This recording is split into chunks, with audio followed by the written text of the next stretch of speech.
નમસ્કાર વિદ્યાર્થી મિત્રો, કેમ છો? બધા મજામાં? હું આપની સાથે ઝરમરિયા દર્શન મારી YouTube ચેનલ સાયકોલોજી ઇન એજ્યુકેશનમાં આપ સૌનું હાર્દિક સ્વાગત કરું છું. મિત્રો, આજે આપણે મહત્વની અભ્યાસ પદ્ધતિ વિશે વાત કરવાના છીએ. એ એક અભ્યાસ પદ્ધતિ એટલે કે દીર્ઘકાલીન અભ્યાસ પદ્ધતિ. આમ તો દીર્ઘકાલીન અને સમકાલીન બંને સાથે લેવી જોઈએ, પણ મારો મંતવ્ય એવું છે કે દીર્ઘકાલીન અભ્યાસ પદ્ધતિને સમજ્યા પછી આપણે સમકાલીન જે પદ્ધતિ છે એને સમજવામાં ખૂબ સરળતા આપણને પડશે. આ સાથે જ આપણે જે પદ્ધતિ વિશે વાત કરવાની છે એ પોઈન્ટ ટુ પોઈન્ટ આપણે જઈએ. સૌપ્રથમ દીર્ઘકાલીન અભ્યાસ પદ્ધતિ એટલે શું? આપણને એવો મનમાં પ્રશ્ન થાય કે દીર્ઘ એટલે શું, કાલીન એટલે કાળ. લાંબા કાળ અથવા તો લાંબા સમય સુધી, યાદ રાખો મિત્રો, લાંબા સમય સુધી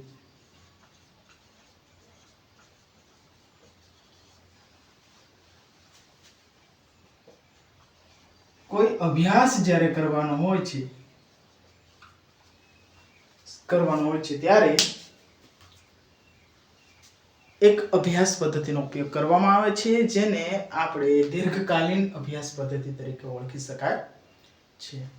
આ જ દીર્ઘકાલીન અભ્યાસ પદ્ધતિ, દીર્ઘ એટલે લાંબો, આપણને ખ્યાલ આવી ગયો, પરંતુ લાંબા સમય સુધી અભ્યાસ કરવો એ મનોવૈજ્ઞાનિક ક્ષેત્રે કઈ રીતે સંભવ બને છે, ક્યાં તેનો ઉપયોગ કરવામાં આવે છે, એની જ્યારે આપણે વાત કરીએ તો સૌપ્રથમ આપણે એક મનોવિજ્ઞાનની વિશેષ શાખા છે તો કે વિકાસાત્મક મનોવિજ્ઞાન.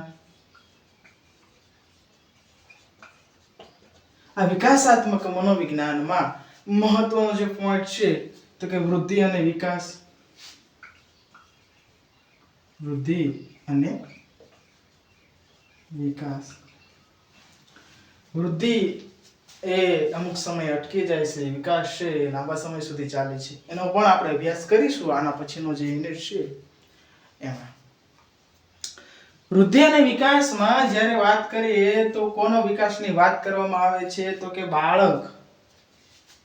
બાળકના વિકાસ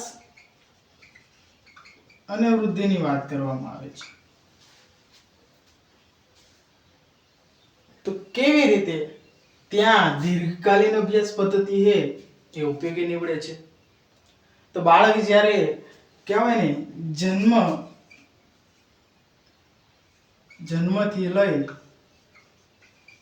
તરુણ થાય છે કે યુવા બને છે ત્યાં સુધીના સમયગાળામાં થયેલા માનસિક, એક્ઝામ્પલ ફોર માનસિક,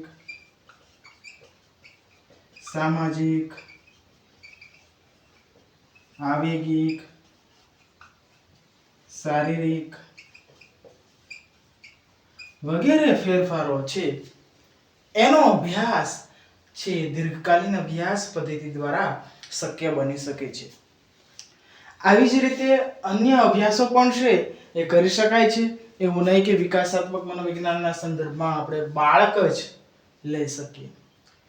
કોઈ પણ એવો ટોપિક લઈ શકાય કે કોઈ બાળક છે, બરોબર, એ સિવાય શારીરિક વૃદ્ધિના સંદર્ભમાં, વિકલાંગતાની સંદર્ભમાં, શિક્ષણના સંદર્ભમાં, બરોબર, સામાજિક રહેણીકરણીના સંદર્ભમાં, સામાજિક પરિવર્તનના સંદર્ભમાં દરેક જે ટોપિકો છે એ દીર્ઘકાલીન અભ્યાસ પદ્ધતિમાં લઈ શકાય છે.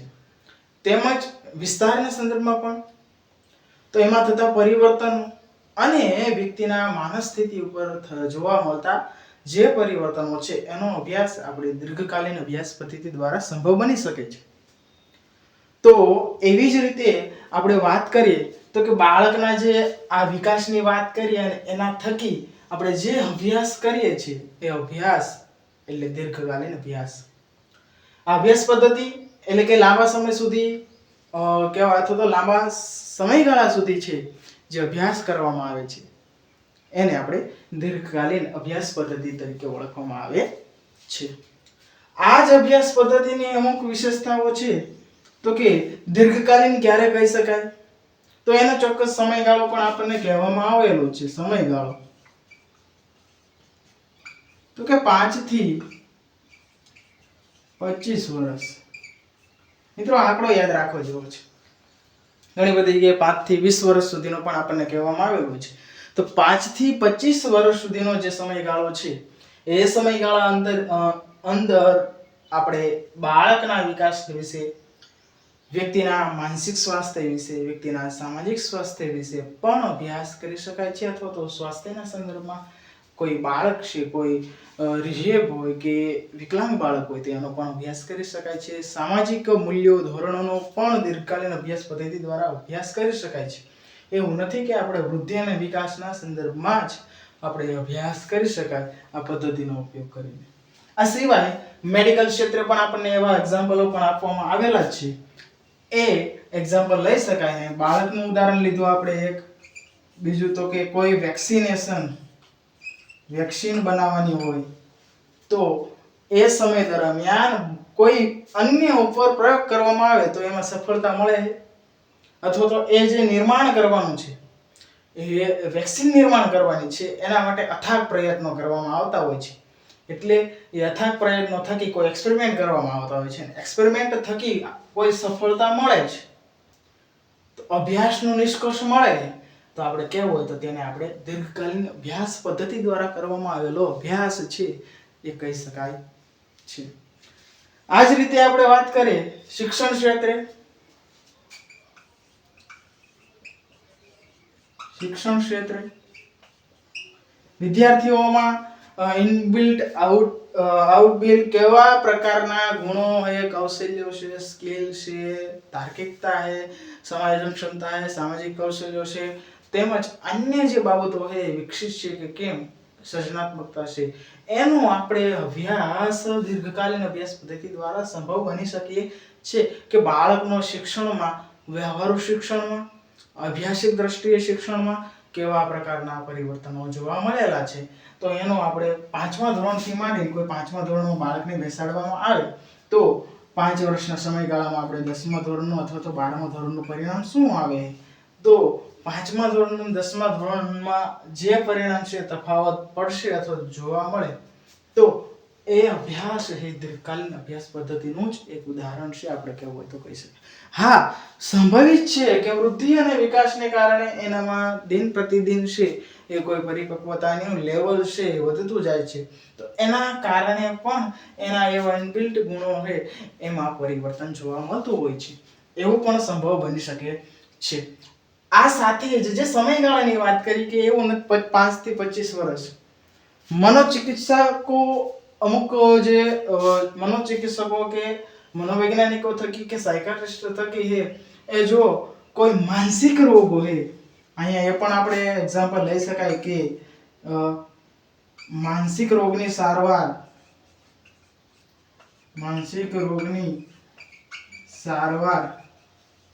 માટેનો અભ્યાસ જો કરવામાં આવે તો કોઈ વ્યક્તિને છે 6 મહિને સારવાર માં ફેર પડે, અથવા તો કોઈ છે મહિનામાં પણ ફેર પડી જાય, કોઈને વર્ષ પણ લાગે, 3 વર્ષ, 5 વર્ષ, 10 વર્ષ પણ લાગી શકે છે. અને એવું પણ બને કે 25 વર્ષ સુધી પણ માનસિક રોગમાંથી રાહત મળવાની સંભાવના ખૂબ ઓછી પણ હોઈ શકે છે. તો એના અભ્યાસ થકી પણ આપણે દીર્ઘકાલીન અભ્યાસ પદ્ધતિ થકી આપણે કોઈ ચોક્કસ પરિણામ સુધી પહોંચી જ શકીએ છીએ. આ બધી જ વાત કરી તો 5 થી 25 વર્ષનો જે સમયગાળો છે એ સમયગાળામાં પણ આપણે સમયાંતરે શું કરવું પડશે? સમયાંતરે ચકાસણી કરવી પડશે. શું કરવું પડશે? સમયાંતરે ચકાસણી. માની લો કે 5 વર્ષનો સમયગાળો છે તો એમાં આપણને 3 મહિને, 6 મહિને, બરોબર, એ રીતે છે, અથવા તો 1 વર્ષનો સમયગાળો છે તો એમાં આપણે 1 મહિને કે એ રીતે તમારા સમયાંતરે છે એ 6 થી 1 વર્ષ અથવા તો 3 મહિના, 3 માસ, એ રીતે તમે સમયાંતરે જો ચકાસણી કરો તો 100% તમને એનું રિઝલ્ટ છે એ અંતમાં અથવા તો જે એનું પરિણામ છે એ જોવા મળતું હોય છે. આ એક્ઝામ્પલો આપણે જોયા, એની વ્યાખ્યા અથવા તો એની સમજૂતી મેળવી, એ પછીના જ્યારે સમયગાળાની વાત કરીએ તો મહત્વની જે બાબત આવે છે તો કે જે તે પદ્ધતિ હોય એના લાભ અને મર્યાદા હોય છે. આપણે નિરીક્ષણ પદ્ધતિ વિશે પણ આપણે જોયું. એવી જ રીતે દીર્ઘકાલીન અભ્યાસ પદ્ધતિ છે એના પણ લાભ અને મર્યાદા છે. તો લાભ અને મર્યાદામાં જ્યારે વાત કરીએ તો એના લાભ જોવા જઈએ તો પહેલો લાભ છે કે જે તે તમે સંશોધન કરી રહ્યા છો વ્યક્તિ ઉપર હોય, બરોબર, તો વ્યક્તિક જે અભ્યાસ છે વૈયક્તિક અભ્યાસ સંભવશે, અભ્યાસ શક્ય છે. અને બીજી બાબત એ કે એ અભ્યાસ થકી છે એ વ્યક્તિ એની જે જાતિ છે, બરોબર, અહીંયા આપણે જાતિ છે, ઉંમર, ભૌગોલિક પરિસ્થિતિ વિશે પણ અલગ અલગ પાસાઓની પણ સરળતાથી માહિતી છે એ મેળવી શકાય.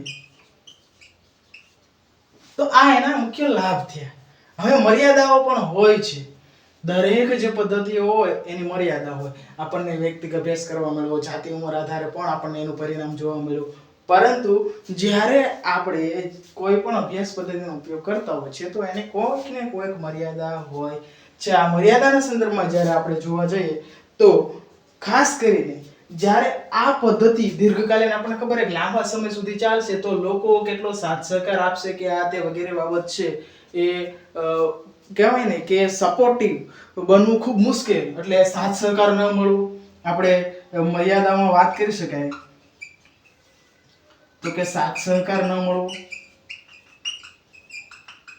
સાથ સહકાર ન મળે તો જે તમે અભ્યાસ કરી રહ્યા છો એ કેવું લાગશે? કંટાળાજનક, બરોબર. ત્યાર પછી આપણે એ પણ વાત કરી શકાય કે સમય, શક્તિ અને નાણાંનો ખર્ચ થાય. સમય, શક્તિ અને નાણાંનો ખર્ચ કે વ્યય થવાની સંભાવનાઓ વધી જતી હોય છે. એવું પણ બને કે લાંબો સમય છે તો એના કારણે એની વિશ્વસનીયતા ઓછી આવે, બરોબર. આની સાથે સાથે એ વિશ્વસનીયતા તેમજ જે પરિણામો છે એ પરિણામો કહેવાય ને કે સાચાની જગ્યાએ પરિણામ